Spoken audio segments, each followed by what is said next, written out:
السلام علیکم ناظرین، آج ہم ہومیوپیتھی کی ایک بہترین دوا کے بارے میں بات کریں گے جس کا نام ہے میوریٹیکم ایسیڈم۔ اس دوا کو ڈاکٹر ہانیمن نے پروو کیا اور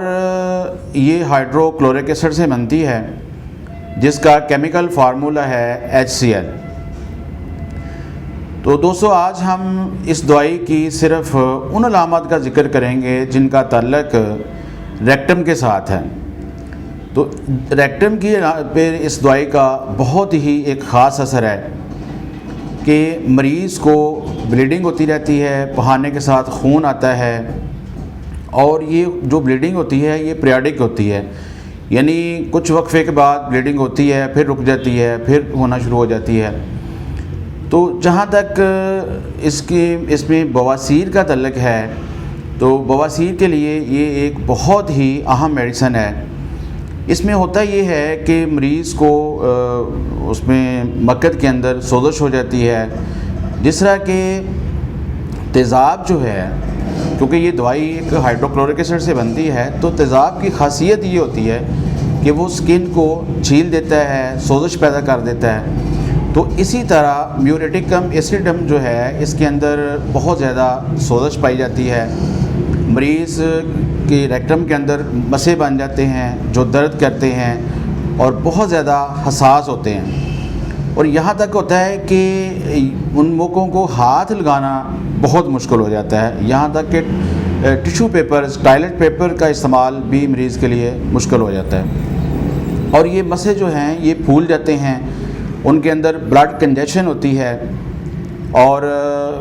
پھر اس میں یہ ہوتا ہے کہ اگر ٹھنڈا پانی مریض استعمال کرے تو اس کی تکلیف میں اضافہ ہوتا ہے۔ جبکہ ہومیوپیتھی کی ایک اور میڈیسن ہے جس کو ہم ایلوز کہتے ہیں، اس کے اندر یہ ہوتا ہے کہ مریض اگر ٹھنڈا پانی استعمال کرتا ہے تو اس کو سکون محسوس ہوتا ہے۔ میوریٹیکم ایسیڈم میں یہ ہوتا ہے کہ مریض اگر گرم پانی استعمال کرتا ہے تو اس کو سکون ملتا ہے۔ اس کے بعد یہ جو بواسیر کا مسئلہ ہے یہ پریگننٹ عورتوں میں ہو جاتا ہے، اور پھر جب ان کے ہاں بچہ پیدا ہوتا ہے تو اس کے بعد اس میں شدت آ جاتی ہے، یعنی موقع جو ہیں وہ پھول جاتے ہیں، سوج جاتے ہیں، اور ان میں ٹیسیں اٹھتی ہیں، اور یہاں تک ہوتا ہے کہ مریضہ بیٹھ نہیں سکتی، کروٹ نہیں لے سکتی۔ پھر بچوں کے اندر بھی یہ بواسیری مسے بن جاتے ہیں، چونکہ ہم نے پہلے پڑھا کہ اس میں تیزابیت بہت زیادہ ہوتی ہے بہانے کے ساتھ، تو وہ بچے جو کمزور ہوں، جن کا معدہ کمزور ہو، ان کی مکد جو ہے وہ اندر سے زخمی ہو جاتی ہے، سرخی وہاں پیدا ہو جاتی ہے، سوزش پیدا ہو جاتی ہے، اور پھر وہ بواسیر کا شکار ہو جاتے ہیں۔ تو جب مریض چلتا ہے، اس میں حرکت کرتا ہے، تو اس کی بواسیری مسوں کے اندر بہت زیادہ درد ہوتا ہے۔ پھر اگر ہم اس کے پہانے کے حوالے سے بات کرتے ہیں تو مریض کا پہانا جو ہے وہ تنگ چھوٹا ہوتا ہے اور باریک ہوتا ہے۔ تو جیسے پہلے ہم نے دیکھا کہ مکد کے اندر چونکہ مسے پھولے ہوئے ہوتے ہیں، مکد اندر میں اس میں سویلنگ ہوتی ہے، تو وہ مکد کا جو ڈایا ہے وہ بہت کم رہ جاتا ہے۔ تو مریض کو نرم پہانا جو ہے اس کو خارج کرنے کے لیے بھی زور لگانا پڑتا ہے، اور ایسے فیل ہوتا ہے کہ جیسے پہانا جو ہے ایک ٹیوب کے اندر سے آ رہا ہے۔